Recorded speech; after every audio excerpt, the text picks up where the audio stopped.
Next up in the welterweight division, we got Meng coming in at -125, going up against Jose Henrique, who comes in at +105. Now, starting off on the Meng side of things here, he is coming off of a knockout victory to win the A1 combat title against Marili Husseinov, and he gets right into the UFC. If you guys remember, he did compete on the Dana White Contender Series, I believe back in 2024, where he came in as a pretty decent favorite against Rami Hamed, and unfortunately lost on the scorecards there and didn't make it to the UFC.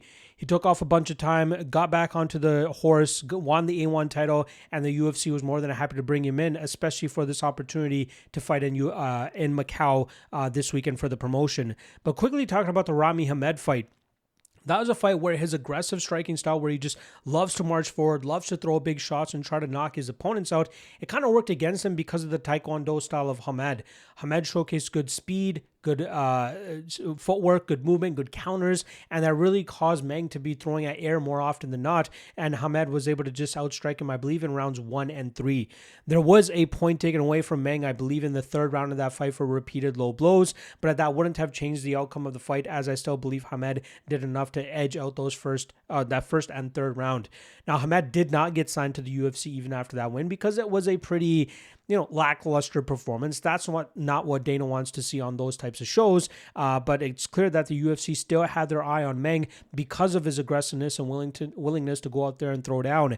And he showed off in that Husseinov fight. He dropped the champion right away. The champion managed to rally back, drop Meng in that first round as well. But then Meng managed to snatch the momentum back in the second round and get the knockout victory over the champion to get the title, but more importantly, secure his place in the UFC. He's 31 years old as he comes into his 45th professional fight. Now that's crazy. This guy went on a run where he, let me get the number here. He competed in 42 fights in 9 years.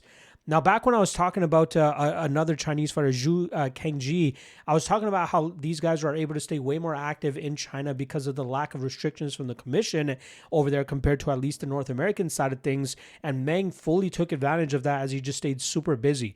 Now, let's be honest. A lot of the opponents that he was going up against were very low-level guys, guys that couldn't hold a candle to the type of record that Meng was bringing into the cage. But at least he went out there and largely just destroyed the guys that he was supposed to lose against. His last defeat before the Rami Ahmed fight was a fight that he was able to avenge that loss and then get back into the win column by knocking that opponent out. But like I said, he's all about the striking, loves to move forward, loves to try to knock his opponent's head into the fifth row. His grappling defense is largely held up as of late. Obviously, that's going to help him as he faces guys that want to stay away from his aggressive striking approach. But it's really all about the striking for him and all about looking for the knockout. Now, he's going up against Jose Henrique, who came up short as well on the Contender Series. He came up short against Yusaku Kinoshita in a back-and-forth fight. Both guys, the scorecards actually were all over the place for that fight. Going into the third round, one judge had Henrique up, one judge had Kinoshita up, and one judge had one apiece going into that third round. But Henrique unfortunately got caught with a big shot about 40 seconds into that last round, and we saw Kinoshita put him away.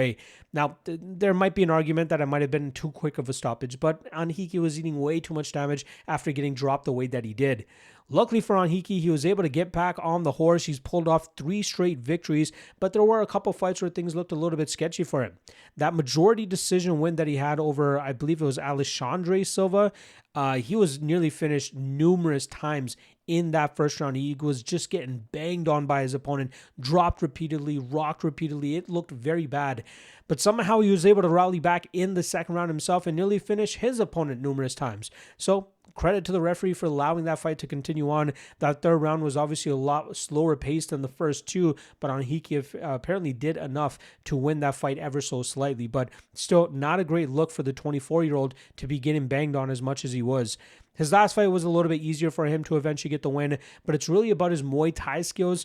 He's 6'3", 79-inch reach, which is absolutely massive for this division. You'll obviously see him have a little bit of a height advantage over Meng, a little bit of a reach advantage over Meng as well in this matchup, but it's really about the striking for him. His defensive grappling is obviously very good for his skill level and his stage of his career. He's done a great job in terms of keeping fights standing for the most part. With his height, it's really hard for opponents to kind of pick him up or try to get him down, because before they're able to get him down, he's able to get one of his arms or his legs down so that he's able to stay upright. And he fights the hands well. He spreads his base very wide. He looks for the underhooks as soon as he possibly can. So he does a decent job in terms of keeping fights in the striking realm where he is often most comfortable. Now here, between Meng Ding and Jose Henrique, this is a fun fight. I don't disagree with the odds being as close as they are, but I feel like the obvious side here has to be the Chinese fighter. Henrique is just way too hittable for my liking, whereas Meng has shown solid durability throughout his career. I don't think Henrique will be able to find the chin of Meng that often. It's possible that he might be able to throw up a knee from close proximity, and that could catch Meng off guard. But I think we're going to see Meng continuously crash the pocket, continuously land those big shots, and I think the lack of speed from Henrique will continuously get him lit up, and I think that's going to actually lead to a knockout win for Meng. Now, there could be that case that people are like, hey, if Hamed was able to outstrike Meng, maybe Henrique can do the same. The difference between Henrique and Hamed was Hamed Taekwondo style and much faster. The speed is the crucial part of that equation, and I don't think that's something that Henrique has here against Meng. So I'm going to go Meng. I think he repeatedly hurts Henrique, and I think he eventually gets himself a knockout win here. I personally think -125 is a bit of a steal of a line on Meng, so I don't mind, taking a decent bit of him here. But I think he goes out there and puts it on the youngster and gets out with a knockout victory.